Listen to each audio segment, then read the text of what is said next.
Bonjour, monsieur le journaliste. Vous présentez à la presse un président criminel, il est reproché de quoi? C'est lui, monsieur Paluku Murandikani Jirel. C'est un kidnappeur. Il a enlevé des enfants à partir de Beni. C'était le 10 décembre. Les enfants, d'abord un. Ces garçons, ses parents trouvent bien sûr à Beni, ces garçons. Mais il s'est dans un réseau pour kidnapper les enfants. Lui-même connaît la destination et explique son commanditaire. Le 10, il est allé à Beni. Il a vu un enfant, l'enfant de 4 ans. D'ailleurs, il est là, l'enfant est là. Il lui a donné 1000 francs pour acheter des beignets. L'enfant est allé dans une boutique, il a acheté des beignets, on lui a restitué 800 francs congolais.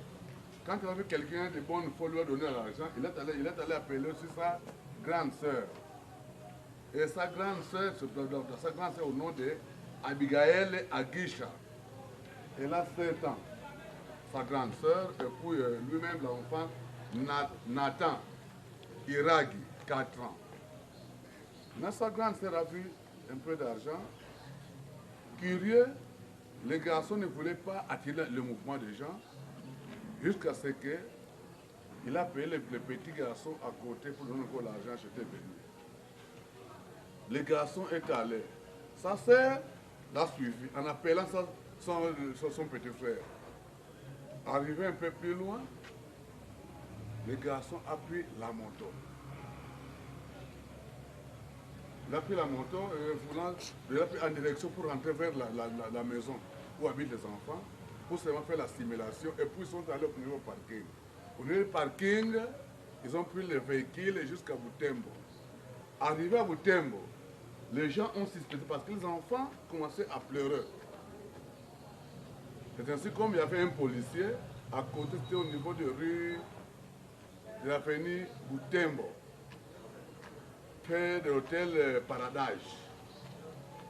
Ils ont appelé les policiers qui passaient, qui étaient de passage, que nous avons suspecté quelqu'un ici avec des enfants. Les policiers s'étaient intéressés.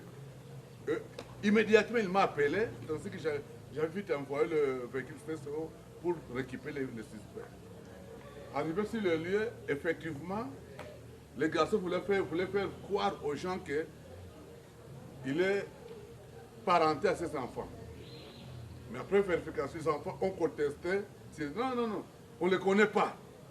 Pratiquement, il a été arrêté. Et arrivé au niveau de l'état-major de la police, il voulait se faire comme un malade mental, un fou. Mais or, il est normal à 100%. Normal à 100%. Lui-même, il a toutes les facultés normales. Il est là. Toutes les facultés. Son papa est connu, son adresse de Beni est connue. D'abord, il habite la même commune à Beni avec ses enfants. C'est un coup qu'il a préparé depuis très longtemps et il a quand même fini par réussir son coup. Quand il est arrivé, après son arrestation à la police, le père de l'enfant a lancé un message dans les réseaux sociaux cherchant ses enfants. C'est à ce moment-là que nous avons réagi pour appeler ce papa-là. Son papa travaille au service Transcom à Beni. Il est arrivé, nous on voulait d'abord voir, attester si réellement c'est son papa. On lui a retourné encore à Beni pour chercher le document. Mais après vérification, il s'avère fondé. C'est le père biologique de ses enfants et aussi. Après ici, on va libérer ses enfants parce que c'est là il même le commandant de Beni m'a appelé pour attester que ce papa qui travaille pour le transport, c'est le père biologique de ses enfants. Un grand commandant de Beni ne peut pas subir cette aventure. Donc c'est le père biologique de l'enfant, il est connu. Il est là, d'abord son papa va l'interroger, il est là. Je pense que ce papa, ce garçon que vous voyez, ne voit pas seulement son âge, mais c'est Paluku, Mourandikani.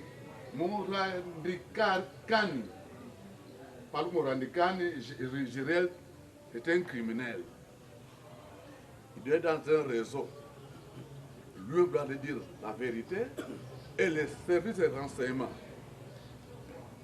vont poursuivre les enquêtes. Même si de Perret à l'autorité aujourd'hui, on ne va pas brasser on ne va pas baisser les bras, mais on va poursuivre les enquêtes pour découvrir la réalité. Parce que cet homme doit être dans un réseau très dangereux. Il peut être utilisé par un, par ceux-là qui vendent des enfants, de deux, même des réseaux ADEFNAL, parce que les ADEFNAL aussi utilisent ce réseau pour acheter les enfants et amener en brousse. Et quand les enfants vont grandir dans cette situation-là, vous comprenez, c'est pour ça que en criminologie, ce sont des criminaloïdes. Donc il faut habituer à tuer les gens à bas âge, et quand ils vont devenir adultes, ils sont des grands criminels. Et c'est ça, c'est Palou, M. Palou doit dire la vérité au plan judiciaire, mais au service de sécurité, pour démasquer ces réseaux-là. Donc, s'il n'est pas impliqué dans la vente des enfants, il est impliqué dans le réseau ADEF-NAL. Voilà.